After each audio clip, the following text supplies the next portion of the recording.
Hello दोस्तों, आज हम लोग बात करते हैं उपमा अलंकार की परिभाषा और उदाहरण की। तो उपमा अलंकार जो है क्लास 10th में यूपी बोर्ड में, सीबीएसई बोर्ड में क्लास 10th में बहुत ज़्यादा पूछा जाता है और आईसीएसई बोर्ड में भी ये आता है। तो कुछ क्लासों में 9th में, कुछ क्लासों में 10th में और 11th 12th में भी ये ग्रामर पोर्शन में आते हैं। तो आज हम देखते हैं उपमा अलंकार की डेफिनेशन क्या होती है, परिभाषा क्या होती है।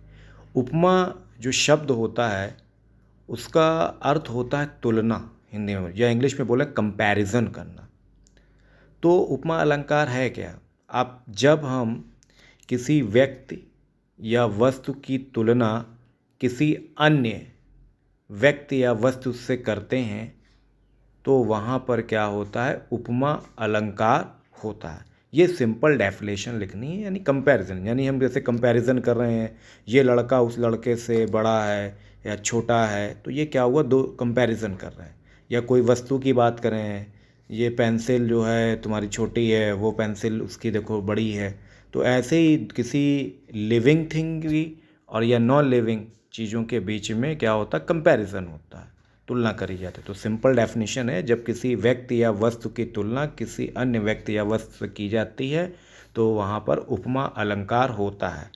अब दो वस्तुएं हो जाएंगी तो उनके गुण की हम चर्चा करें, या उनकी आकृति या शेप कैसा है, या किसी का स्वभाव कैसा है, तो इन सारी चीज़ों से हम क्या करते हैं, तुलना करते हैं। इसी को हम लोग उपमा अलंकार बोलते हैं।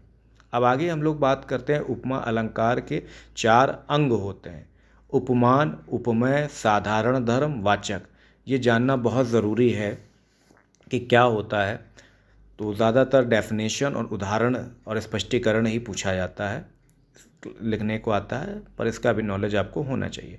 उपमान, जिससे उपमा दी जा रही हो, जिसके बारे में हम बता दे रहे हैं, जिससे उपमा दी जाती है।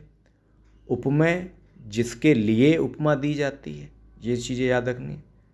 और साधारण जो धर्म है, जिसमें समान गुण आ रहे हैं, उपमान के और उपमेय में समान गुण आ रहे हैं तो उसको हमारा साधारण धर्म हो जाता है।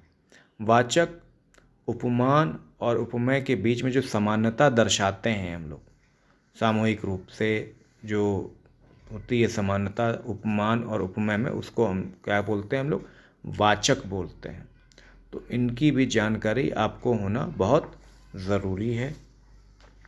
आपने डेफिनेशन याद कर ली और उदाहरण लिख लिया, और उदाहरण में कौन किससे कंपेयर किया जा रहा है।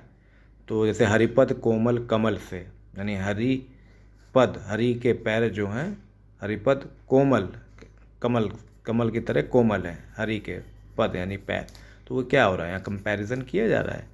तो वही चीज़ें हैं जो आपको पता होनी चाहिए, तो ये भी याद रखिएगा। इसके अलावा आप उदाहरण की अगर हम बात करें, हरिपद कोमल कमल, तो इस उदाहरण में हरि के पैरों की तुलना कमल के फूल से की गई है, यानी हरि के चरणों को कमल के फूल के जैसा कोमल बताया गया। तो ये उदाहरण है।